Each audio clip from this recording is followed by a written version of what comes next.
Ananda Ibu sekalian. Nah, gimana kabar Ananda Ibu? Sehat? Alhamdulillah sehat. Gimana keadaan di rumahnya sekarang? Semoga kita terhindar semua dari berbagai penyakit virus yang menyebar saat ini ya. Nah, baik Ananda Ibu sekalian, Ibu mau nanya, masih takut nggak sih dengan virus corona ini? Takut lah ya, soalnya ini adalah penyakit yang mematikan. Nah, semoga Ananda, Ibu mengharapkan Ananda sekalian tetap stay di rumah, jangan kemana-mana. Kalau seandainya mau keluar, mau belanja atau membeli sesuatu, gunakan masker, sarung tangan, dan kalau sudah sampai di rumah, cuci tangan yang bersih. Baik, semoga Ananda melakukan hal-hal tersebut ya. Nah, ini gimana sih menurut Ananda sekalian pembelajaran kita secara online ini? Ibu harap kalian tetap semangat ya, walaupun proses pembelajaran kita secara online melalui video yang seperti ini, kalian harus tetap semangat ya Ananda Ibu sekalian. Nah, semangat terus untuk belajar, semangat untuk masa depan. Nah, baik, sekarang Ibu mau memulai pembelajaran lagi. Sebelumnya Ibu mau manggil absen dahulu. Nah, kita hadir semua. Ada yang sakit? Oke, siapa yang sakit? Kaila. Kenapa dia sakit? Baik, di sini Ibu akan menjelaskan kembali materi kita sebelumnya supaya kita masuk materi yang kita pelajari untuk hari ini. Kenapa Ibu jelaskan? Karena Ananda Ibu sekalian tidak memahami dan tidak mengulang materi kita sebelumnya. Nah, materi sebelumnya mengenai peristiwa penting proklamasi. Ada dua. Yang pertama, peristiwa Rengas Dengklok.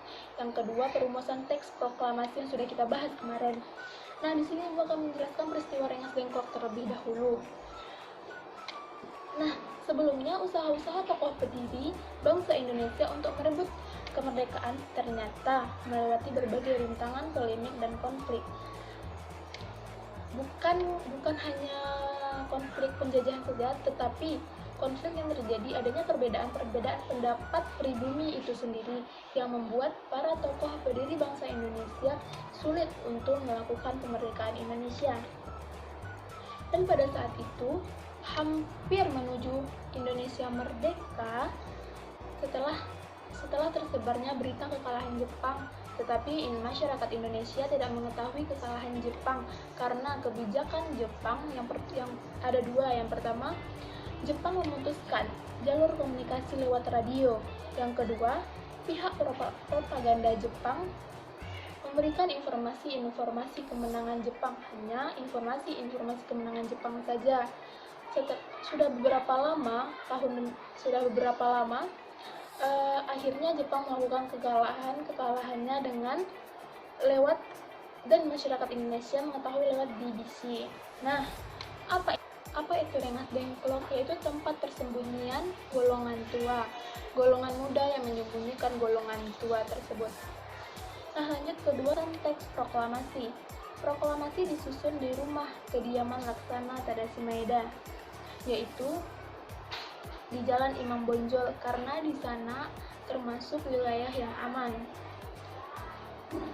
Teks proklamasi ini disusun atas pemikiran Insinyur Soekarno dan dibantu sedikit oleh Bung Hatta dan Ahmad Dahlan.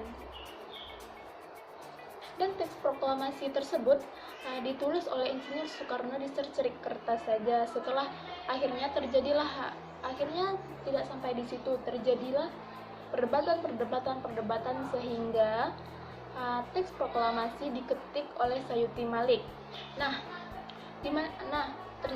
Akhirnya terjadi juga perdebatan karena mereka menanyakan di mana dilakukan pembacaan teks proklamasi, dan akhirnya disahkan pembacaan teks proklamasi di lapangan di depan rumah Insinyur Soekarno, sehingga jalannya sekarang disebut Jalan Proklamasi dan Gedung Perintis Kemerdekaan.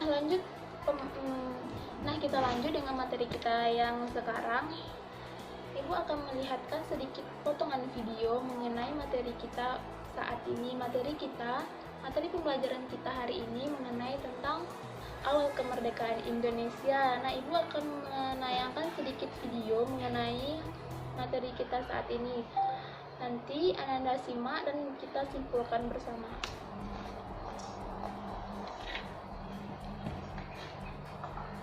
bareng channel kita, yaitu membahas kondisi awal Indonesia merdeka. Keadaan Indonesia pasca proklamasi kemerdekaan 17 Agustus 1945 dapat dikatakan belum stabil. Kondisi politik di Indonesia masih dalam keadaan gonjang-ganjing dikarenakan masih banyaknya ketegangan, kekacauan dan berbagai insiden masih terus terjadi. Hal ini disebabkan karena masih adanya sisa-sisa kekuatan Jepang yang setelah menyerah kepada sekutu diwajibkan mempertahankan status quo. Selain menghadapi sisa kekuatan Jepang, bangsa Indonesia harus berhadapan dengan tentara Inggris atas nama sekutu dan juga Netherlands di Sipil Administrasi atau NICA yang berhasil datang kembali ke Indonesia dengan membonceng sekutu. NICA bertugas mengembalikan pemerintahan sipil dan hukum pemerintahan kolonial Hindia Belanda.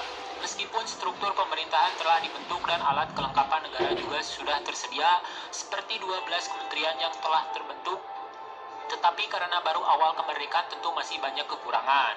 PPKI yang keanggotaannya sudah disempurnakan berhasil mengadakan sidang untuk mengesahkan undang-undang dan memilih presiden wakil presiden. Bahkan untuk menjaga keamanan negara juga telah dibentuk TNI pada 18 Agustus 1945. Wilayah Indonesia juga kemudian dibagi atas 8 provinsi. Berikut 12 menteri yang dibentuk pertama kali. 1. Menteri Dalam Negeri R.A. Wirana Kusuma. 2. Menteri Luar Negeri Mr. Ahmad Soebardjo. 3. Menteri Keuangan Mr. A.A. Maramis. 4. Menteri Kehakiman Profesor Mr. Dr. Soepomo. 5. Menteri Kemakmuran Ir. Surahman Cokroadi Suryo. 6. Menteri Keamanan Rakyat Supriyadi. 7. Menteri Kesehatan Dr. Bantara Martoatmojo. 8. Menteri Pengajaran Ki Hajar Dewantara. 9. Menteri Penerangan Mr. Amir Syarifudin. 10. Menteri Sosial Mr. Iwa Kusuma Sumantri. 11. Menteri Pekerjaan Umum Abi Kusno Cokro Suyoso. 12. Menteri Perhubungan Abi Kusno Cokro Suyoso. Dan berikut provinsi awal kemerdekaan beserta gubernurnya. 1. Menteri Teguh dengan Gubernur Muhammad Hasan. 2. Jawa Barat dengan Gubernur Sutarjo Kartohadi Kusumo. 3. Jawa Tengah dengan Gubernur R. Panji Surono. 4. Jawa Timur dengan Gubernur R.M. Suryo. 5. Sunda Kecil atau Nusa Tenggara dengan Gubernur Mr. I Gusti Ketut Puja. 6. Maluku dengan Gubernur Mr. J. Latuharari. 7. Sulawesi dengan Gubernur R. J. SSJ Ratulami. 8. Kalimantan dengan Gubernur IR Pangeran Muhammad Nur. Inflasi yang besar berkembang sejalan dengan kondisi perekonomian Indonesia yang masih hancur-hancuran. Peredaran mata uang Jepang yang begitu besar namun memiliki nilai tukar yang rendah memperparah keadaan. Pemerintah RI sendiri tidak bisa melarang beredarnya mata uang Jepang atau mata uang asing lainnya, mengingat Indonesia sendiri belum memiliki mata uang sendiri. Waktu itu berlalu 3 jenis mata uang, di Japes Bank, uang pemerintah Hindia Belanda, dan mata uang rupiah Jepang yang beredar di Indonesia. Bahkan setelah NICA datang ke Indonesia juga memberlakukan mata uang NICA. Kondisi perekonomian ini semakin parah karena adanya blokade yang dilakukan Belanda atau NICA. Sementara kas pemerintahan RI terbilang kosong. Pada tanggal 4 Januari 1946 Indonesia RI pindah ke Yogyakarta setelah serangkaian teror dan ancaman dari Belanda terhadap pemerintahan Republik Indonesia. Pada 1 Oktober 1946 Indonesia mengeluarkan uang RI yang disebut ORI dan menyatakan bahwa uang NICA dinyatakan sebagai alat tukar yang tidak sah. Struktur kehidupan masyarakat mulai mengalami perubahan, tidak ada lagi diskriminasi, semua memiliki hak dan kewajiban yang sama. Sementara dalam hal pendidikan, pemerintah mulai menyelenggarakan pendidikan yang diselaraskan dengan alam kemerdekaan. Menteri dan Pendidikan dan pengajaran juga sudah diangkat. Demikian untuk kondisi awal Indonesia merdeka. Semoga bermanfaat. Baik, sampai di sini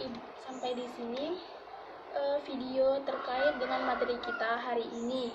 Nah, Ibu bakal bagi kelompok, 3 kelompok saja untuk menganalisis dari video kita hari ini. Nah, setelah selesai nanti, Ibu minta para ketua untuk ke depan membacakan hasil analisisnya. Nanti di akhir kita akan menyimpulkannya. Ibu kasih waktu 5 menit saja ya, Nanda.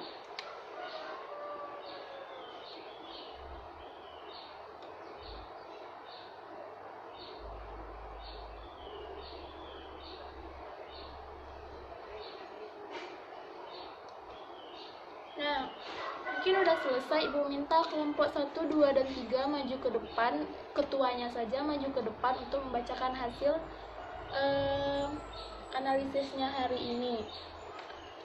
Baik, terima kasih untuk kelompok yang sudah tampil. Mungkin sampai di sini pembelajaran kita hari ini. Kita sambung minggu depan dengan materi yang baru. Ibu mohon Ananda sekalian mempelajari dan mengulang kembali materi-materi yang sudah kita pelajari. Nah, sekarang bentar lagi akan UAS. Jadi Ananda terus semangat belajarnya ya. Nah, sampai di sini Ibu ucapkan Assalamualaikum warahmatullahi wabarakatuh.